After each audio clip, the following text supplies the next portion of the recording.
बिस्मिल्लाहिर्रहमानिर्रहीम। नाज़रीन अस्सलाम वालेकुम, मैं हूँ इमरान वसीम। नाज़रीन, साबिक़ वज़ीर आज़म इमरान ख़ान का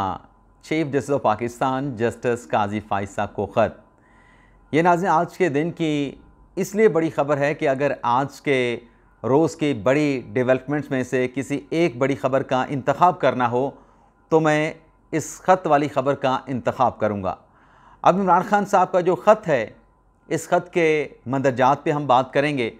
और फिर इस ख़त को लेके जो साबिक़ वज़ीर आज़म इमरान ख़ान की तवक्कुआत हैं, क्या बानी पीटीआई इमरान ख़ान इस ख़त के ज़रिए सुप्रीम कोर्ट के जजेस का एतमाद हासिल कर पाएंगे और मुमकिना तौर पे इस ख़त पर सुप्रीम कोर्ट का या chief justice of Pakistan justice Qazi Faez का साबिक़ वज़ीर आज़म इमरान ख़ान को जवाब क्या होगा। तो नाज़रीन, इस बड़ी ख़बर से अपने प्रोग्राम का आगाज़ करेंगे और फिर इसके बाद हमारे ब्लॉग की जो दीगर अहम ख़बरें हैं, जिनमें से चंद ख़बरों की हेडलाइन या जो टाइटल्स हैं वो थंबनेल पे आप देखने वाले पढ़ चुके हैं। फिर उन ख़बरों की डिटेल्स भी आगे चल के आपकी खिदमत में पेश करेंगे।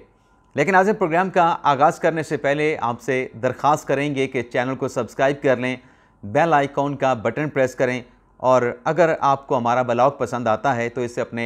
दोस्तों के साथ शेयर भी करें। तो पहली ख़बर से नाज़रीन, साबिक़ वज़ीर आज़म इमरान ख़ान का chief justice of Pakistan justice Qazi Faez को ख़त, इस ख़बर से अपने ब्लॉग का आगाज़ करेंगे। नाज़रीन, आपको याद होगा अभी चंद रोज़ पहले की बात है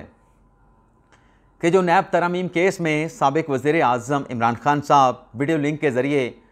ई कोर्ट में सुप्रीम कोर्ट ऑफ पाकिस्तान में पेश हुए, उसमें जब इमरान ख़ान साहब की बारी आई नैब तरमीम पर जो फ़ैसले के ख़िलाफ़ अपीलें दायर की गईं, तो इमरान ख़ान साहब ने उन अपीलों पर तो बिल्कुल बात नहीं की। इमरान ख़ान साहब ने ज़िक्र किया, हालांकि सुप्रीम कोर्ट का ऑर्डर मौजूद था कि सियासी बातें नहीं होंगी, लेकिन इमरान ख़ान साहब ने सियासी जो इश्यूज़ हैं उनका तज़किरा किया अपनी बातों में, अपने एड्रेस में। इमरान ख़ान साहब ने जो 8 फरवरी 2024 के जो इंतख़ाबात में तहरीक इंसाफ की जानिब से जो धांधली के इल्ज़ामात लगाए जाते हैं, उन इल्ज़ामात का ज़िक्र किया। बानी तहरीक इंसाफ इमरान ख़ान ने 9 मई का ज़िक्र किया। साबिक़ वज़ीर आज़म इमरान ख़ान ने साइफ़र केस का ज़िक्र किया। बानी पीटीआई की जानिब से नैब केसेस का ज़िक्र किया गया, तोशा खाना के तहाइफ़ का ज़िक्र किया गया। तो उस पर chief justice of Pakistan justice Qazi Faez, जो कि उस रोज़ इमरान ख़ान साहब को मिस्टर इमरान ख़ान कह के मुखातब कर रहे थे, उनकी जानिब से इमरान ख़ान साहब को जब ये तमाम बातें वो कर रहे थे, अपने फ़्लो में कर रहे थे, तसलसल के साथ कर रहे थे, तो काजी फ़ाइज़ साहब ने इमरान ख़ान साहब से कहा कि आप ये सियासी बातें कर रहे हैं, हम आपको नहीं रोकेंगे, क्योंकि अगर हमने आपको इन सियासी बातों से रोका तो एक तासुर जो है अदालत के बारे में गलत जाएगा, तो हम आपको नहीं रोकेंगे। लेकिन काजी फ़ाइज़ साहब ने कहा कि आप जो सियासी बातें कर रहे हैं, तो हमारे सामने भी कमरे अदालत में सियासी एक शख्सियत मौजूद हैं, फ़ारूक एच नाइक, उनको रोस्टर पे बुलाया गया और कहा गया अदालत की तरफ से, काजी फ़ाइज़ के अलावा बाकी जजेस की तरफ से, कि ये जो सियासी मामलात हैं, सियासी मामलात में जो इख्तलाफात इतनी हद तक बढ़ चुके हैं कि लड़ाई झगड़े नहीं होने चाहिए। इख्तलाफ हो, आपकी राय का इख्तलाफ हो, लेकिन झगड़े इस हद तक ना हो या इख्तलाफ इस हद तक ना हो कि आप एक दूसरे के साथ दस्तों गिरबां हो जाएं। तो उस सुप्रीम कोर्ट के पुरसड़े में कहा गया था कि आप सियासी लोग आपस में बैठ के मुज़ाकरात करें। तो वो मुज़ाकरात के हवाले से नाज़रीन जो बात कमरा अदालत में हुई, हालांकि उसको लेके पीटीआई के जो सेक्रेटरी इत्तलात हैं रऊफ़ हसन साहब, उनकी तरफ से ये एक प्रोपेगेंडा करने की कोशिश की गई कि ये जब इमरान ख़ान साहब को रोका गया कि आप सियासी बातें ना करें, तो फिर अदालत ने उस सियासी मुज़ाकरात की बात क्यों की। हालांकि वो इमरान ख़ान साहब की सियासी गुफ्तगू के तनाज़र में, सियासी एड्रेस के तनाज़र में अदालत ने जब देखा कि ख़ान साहब सियासी बातें कर रहे हैं, अब धांधली का जो मामला है उसका ताल्लुक़ इलेक्शन ट्रिब्यूनल के साथ है, 9 मई का जो केस है वो जो लोअर कोर्ट्स में वहाँ पे मुकदमात चल रहे हैं या जो फ़ौजी अदालतों का मुकदमा है उसके साथ उसका ताल्लुक़ है। अगर साइफ़र केस की बात करें तो साइफ़र केस से इमरान ख़ान साहब बरी हो चुके हैं, ख़ान साहब का एक्विटल हो चुका है। नैब के केसेस में भी ख़ान साहब जो हैं वो आपके सामने हैं कि जो 190 मिलियन पाउंड का केस है उसमें भी इमरान ख़ान साहब की ज़मानत हो चुकी है। नया केस जो तैयार हो रहा है अभी तक तो वो कोर्ट में पहुंचा नहीं, तो अदालत ने कहा कि फिर आप ये चीज़ें यहाँ पे डिस्कस ना करें। अब नाज़रीन ये जो बात है मुज़ाकरात वाली, इसको लेके आज के दिन की जो ख़बर है कि इमरान ख़ान साहब ने सुप्रीम कोर्ट के जजेस की बात को मान लिया है और इमरान खान साहब जो हैं ज़रा ये दावा करते हैं कि अब वो मुज़ाकरात के लिए तैयार हैं और इस सिलसिले में इमरान खान की जानिब से सुप्रीम कोर्ट ऑफ पाकिस्तान को chief justice of Pakistan justice Qazi Faisa को ख़त लिखा जाएगा। और ज़रा नाज़रीन ये दावा कर रहे हैं कि जो ख़त है इसका मतन इमरान खान साहब ने अपनी लीगल टीम को डिक्टेट कर दिया है, बता दिया है और इस हवाले से जो ख़त के नुकात हैं उसकी तैयारी के लिए, उस पर गौर व खौस के लिए जो लीगल कमेटी है पाकिस्तान तहरीक इंसाफ की, उसका इजलास भी समन कर लिया गया है, बुला लिया गया है। और बताया नाज़रीन ज़रा की जानिब से जा रहा है कि इस लेटर में इमरान खान साहब सुप्रीम कोर्ट से ये कहेंगे कि मुल्क में सियासी इस्तेहकाम के लिए और मुआशी मुश्किलात में जो अदम इस्तेहकाम है उस इस्तेहकाम के लिए, सियासी और मुआशी इस्तेहकाम के लिए वो हर संजीदा फ़रीक के लिए इसके साथ जो है बातचीत करने के लिए तैयार हैं। लेकिन उस लेटर में ये भी कहा जाएगा कि जो मुकदमात हैं, एक तो जो PTI का मैंडेट है उसकी वापसी की बात की जाएगी और इसके साथ साथ 9 मई के केसेस के हवाले से जुडिशल कमीशन की तश्कील के हवाले से बात की जाएगी और इसके अलावा जो दीगर सियासी मुकदमात हैं उसमें फेयर ट्रायल की बात की जाएगी। यानी ये जो नाज़रीन ख़त है, इस ख़त में फिर वो जो सियासी नोयत का जो मामला है, साइफ़र की इमरान खान साहब जो बात करते हैं, जो धांधली की बात करते हैं, सियासी ज़ाहिर सी बात है कि इल्ज़ामात लगते हैं। अब इलेक्शन ट्रिब्यूनल में ये सारे मामला चल रहे हैं धांधली के हवाले से, सुप्रीम कोर्ट उसमें चाह के भी आइन और कानून के मुताबिक कोई मदाखलत नहीं कर सकती। दूसरा जो खान साहब कहते हैं कि जुडिशल कमीशन बना दें 9 मई के वाक़े पे, तो जुडिशल कमीशन नाज़रीन कैसे बन सकता है? एक तरफ मामला फौजी अदालतों का सुप्रीम कोर्ट के इंट्रा कोर्ट का जो बेंच है अपीलों पर उसके सामने है, दूसरी तरफ HSC अदालतों में केसेस चल रहे हैं, इसके अलावा फौजी अदालतों में केसेस चल रहे हैं। तो ये मामला भी अदालत के सामने उस तरीके से काबिल सुनवाई नहीं बनता, काबिल पजीरा नहीं बनता। और फिर कहते हैं कि हमें फेयर ट्रायल मिलना चाहिए। तो फेयर ट्रायल अगर नहीं मिलता उसका अल्टीमेटली फ़ायदा, जैसा कि साइफ़र केस में इमरान खान साहब का दावा था कि हमें जो है फेयर ट्रायल नहीं मिला, तो खान साहब को उसमें इक्विट हो गए और साथ में शाह महमूद कुरैशी साहब भी हो गए। अब नाज़रीन जो ख़त है जो कि बाकायदा इसके जो कंटेंट्स हैं उस पर गौर व खौस के बाद ये सुप्रीम कोर्ट को लिखा जाएगा। अब इसमें सुप्रीम कोर्ट का नाज़रीन जवाब क्या हो सकता है? थोड़ा सा नाज़रीन रिकॉल करें, जब सुप्रीम कोर्ट में नैब तरमीम के मुकदमे की समाअत चल रही थी तो उसी दौरान इमरान खान साहब ने यह कहा था कि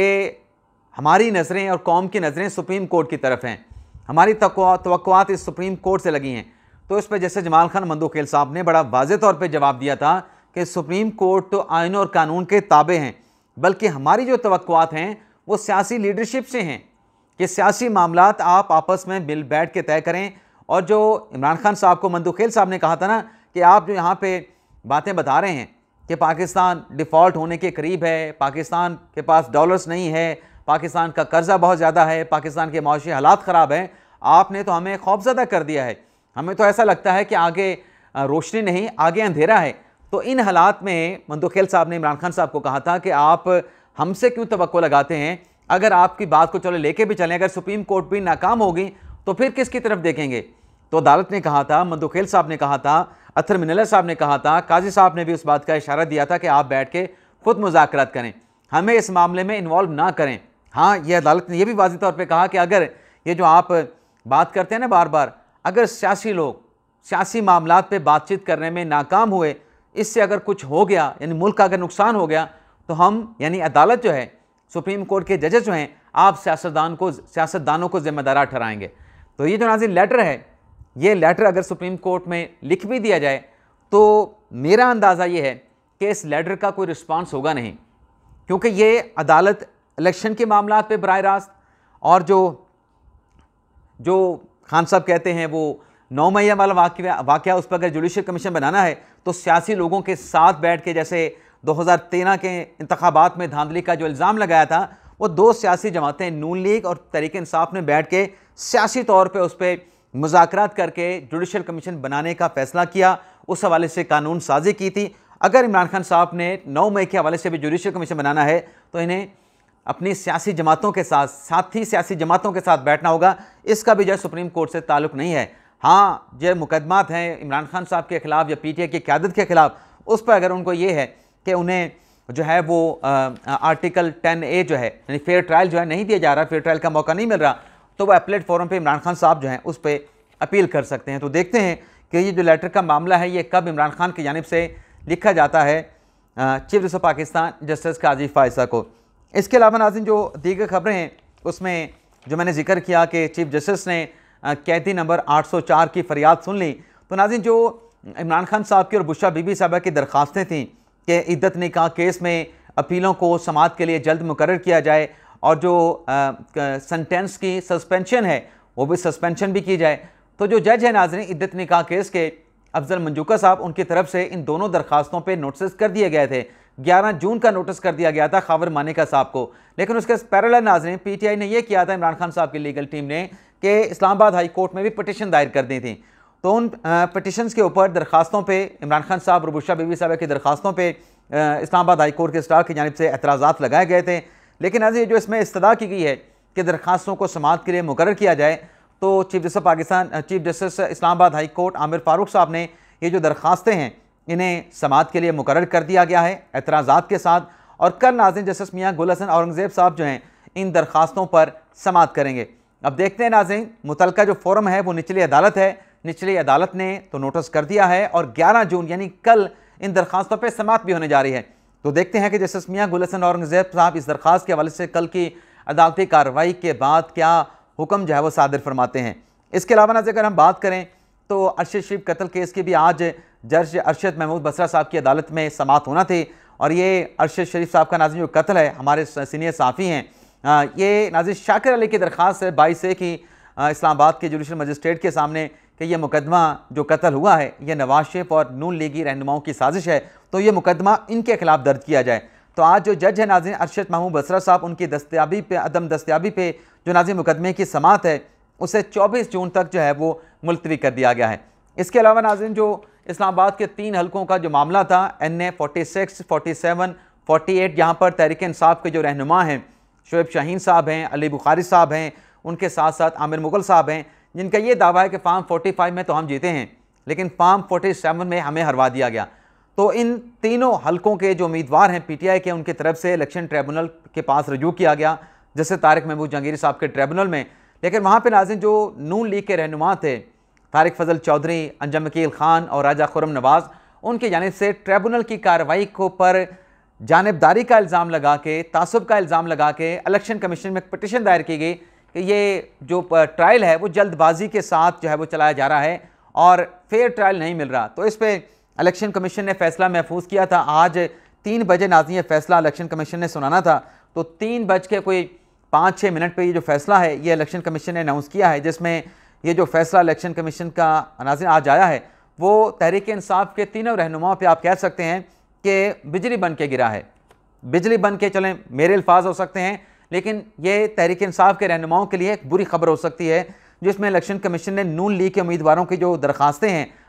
जस्टिस जहांगीरी साहब के ट्रिब्यूनल के खिलाफ उनको एक्सेप्ट कर लिया है और ये जो अपीलें हैं किसी नए ट्रिब्यूनल के पास भिजवाने की हदायत जो है वो जारी कर दी गई है। अच्छा नाज़रीन, ये मुख्तसर हुक्म जो है वो ज़बानी तौर पे जो है वो इलेक्शन कमीशन की अदालत में जो है वो सुनाया गया है। हतमी जो मतलब तफसीली जो फैसला है वो अभी जो इलेक्शन कमीशन है उसकी वेबसाइट पे जो है वो जारी नहीं किया गया। गालिबन कुछ देर के बाद या जब मैं व्लॉग रिकॉर्ड कर रहा हूँ उसके बाद हो सकता है कुछ देर में या इस दौरान जो है इलेक्शन कमीशन अपना ये जो ऑर्डर है या उनकी जानिब से जारी कर दिया जाए। इसके अलावा नाज़रीन जो अगली डेवलपमेंट हुई है उसमें नाज़रीन जो अवामी मुस्लिम लीग के जो सरबराह हैं शेख रशीद साहब, उन्होंने आज आर्मी चीफ से इस बात का मुतालबा किया है, दरख्वास्त की है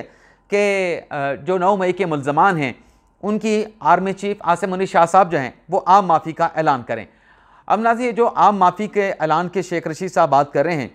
तो आपके सामने है कि जब 9 मई का वाक़या हुआ, लाहौर में कोर कमांडर के घर पे अटैक किया गया और यहाँ पे GHQ रावलपिंडी पे हमला किया गया और मुल्क भर में तकरीबन कोई 200 के करीब जो इमलाक थी, जो तनसीबात थी आर्मी की, उन पे अटैक हुआ, वहाँ पे तोड़फोड़ की गई। तो उसके बाद आपके सामने है कि आर्मी की तरफ से अपने अंदर भी एहतसाब किया गया, अकाउंटेबिलिटी की गई। एक 3 स्टार जनरल को जो कि कोर कमांडर लाहौर थे उनको कोर्ट मार्शल किया गया और फौजी अफसरान का कोर्ट मार्शल किया गया। रज़ाकाराना तौर पे लोगों ने जो है वो नौकरियां छोड़ दी। तो जब 9 मई के वाक़े को इतनी संजीदगी के साथ लिया गया है,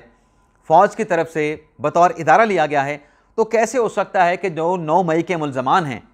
उनका ट्रायल किए बगैर जो है वो फ़ौज की तरफ से या आर्मी चीफ की तरफ से जो है वो आम माफ़ी का ऐलान कर दिया जाए। हाँ, ये ज़रूर है कि ये ऑप्शन दिया गया DJ ISPR की जो प्रेस कॉन्फ्रेंस इसमें यह कहा गया कि माफ़ी मांगी जाए 9 मई के वाक़े पे, लेकिन उस पर आगे से क्या कहा गया कि माफ़ी हम क्यों मांगें, 9 मई तो हमारे खिलाफ हुआ था, 9 मई का जो ऑपरेशन था वो फॉल्स फ्लैग ऑपरेशन था, तहरीक इंसाफ के खिलाफ था, तहरीक इंसाफ निशाना थी, बल्कि यहाँ तक कहा गया कि 9 मई बहाना था, इमरान खान निशाना था।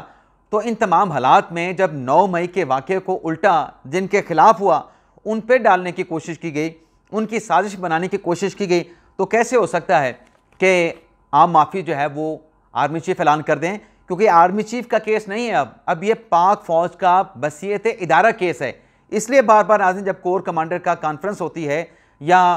जब फॉर्मेशन कमांडर का जो इजलास होता है उसमें दोबारा से रीआइट्रेट किया जाता है कि 9 मई के जो मुल्ज़मान हैं, जो मनसूबा साज हैं, जो सहूलतकार हैं, जो फैसिलिटेटर हैं, किसी के साथ रियायत नहीं बख्शी जाएगी, रियायत नहीं की जाएगी, उनको कानून के जो है वो दायरे में लाया जाएगा। तो शेख साहब ने मुतालबा तो किया है, लेकिन आज ये बड़ा मुश्किल लगता है। इसके साथ साथ नाज़रीन शेख रशीद साहब ने यह भी कहा कि ये जो फार्म 45 और 47 का मामला है, ये लड़ाई जो है वो गड्ढे में लेके जाएगी, गड्ढे में लेके जाएगी। ये नाज़रीन बात बिल्कुल ठीक है